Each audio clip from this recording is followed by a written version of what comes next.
പശ്ചിമഘട്ടത്തിന്റെ ഹൃദയഭാഗത്ത് കേരളത്തിലെ സമൃദ്ധമായ വനങ്ങൾക്ക് നടുവിൽ ഭഗവാൻ അയ്യപ്പന്റെ പവിത്രമായ വാസസ്ഥലം സ്ഥിതിചെയ്യുന്നു. വിഷ്ണുവിന്റെ സ്ത്രീ അവതാരമായ മോഹിനിയുടെയും ശിവന്റെയും കുട്ടിയായ അയ്യപ്പന്റെ ദൈവിക ഉദ്ഭവം യഥാർത്ഥത്തിൽ അതുല്യമാണ്. മരങ്ങൾക്കിടയിൽ കഴുത്തിൽ ഒരു ചെറിയ മണി അലങ്കരിച്ചിരിക്കുന്നതായി അയ്യപ്പനെ കണ്ടെത്തി.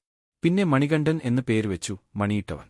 കുട്ടികളില്ലാത്ത പന്തളം രാജാവ് ശിശുവായി കണ്ടെത്തിയ അദ്ദേഹത്തെ ദത്തെടുത്ത് രാജകുമാരനായി വളർത്തി. മണികണ്ഠൻ അസാധാരണമായ ജ്ഞാനത്തിന്റെയും വീര്യത്തിന്റെയും രാജകുമാരനായി വളർന്നു. അവൻ യുദ്ധകലകളിലും വേദഗ്രന്ഥങ്ങളിലും പ്രാവീണ്യം നേടി. അവന്റെ ദയയും ബുദ്ധിയും തിളങ്ങി. ഒരു ദിവസം മഹിഷി എന്ന രാക്ഷസൻ ശക്തമായ വരങ്ങളാൽ ശക്തി പ്രാപിച്ചു ദേശത്തെ ഭയപ്പെടുത്തി. ശിവനും വിഷ്ണുവും ജനിച്ച ഒരു പുത്രൻ മാത്രമേ അവളെ പരാജയപ്പെടുത്താൻ കഴിയൂ. മണികണ്ഠന്റെ ദൈവിക വിധി തിരിച്ചറിഞ്ഞ രാജാവ് ഈ അപകടകരമായ ദൗത്യം അവനെ ഏൽപ്പിച്ചു. വനത്തിനുള്ളിൽ മണികണ്ഠൻ മഹിഷിയെ നേരിട്ടു. യുദ്ധം പൊട്ടിപ്പുറപ്പെട്ട് ഒടുവിൽ അവളുടെ സ്വേച്ഛാധിപത്യത്തിൽ നിന്ന് ഭൂമിയെ മോചിപ്പിച്ചുകൊണ്ട് മണികണ്ഠൻ വിജയിച്ചു. തന്റെ ഉദ്ദേശ്യം നിറവേറ്റിയ ശേഷം മണികണ്ഠൻ തന്റെ യഥാർത്ഥ രൂപം വെളിപ്പെടുത്തി, ഭഗവാൻ അയ്യപ്പൻ. ഇന്ന് ദശലക്ഷക്കണക്കിന് ആളുകൾ ശബരിമലയിലേക്ക് യാത്ര ചെയ്യുന്നു.